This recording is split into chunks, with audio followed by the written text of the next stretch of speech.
Hoy visité el colegio Néstor Juárez. Me invitaron al aniversario número 36.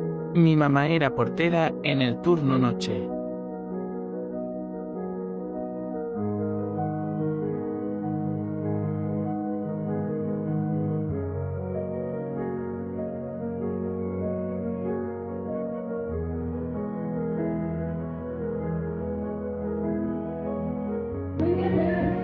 Es muy bonito volver y como me enseñó mi mamá, nunca llegar con las manos vacías.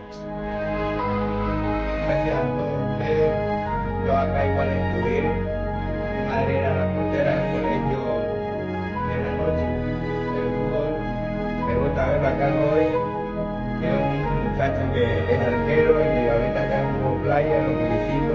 Bien que esté en este lugar para que sean imagen para muchos jóvenes que también quieren ser jugadores y mejores dedicarse al fútbol que es un vicio. La verdad, felicidades, muchísimas gracias y que Dios los bendiga.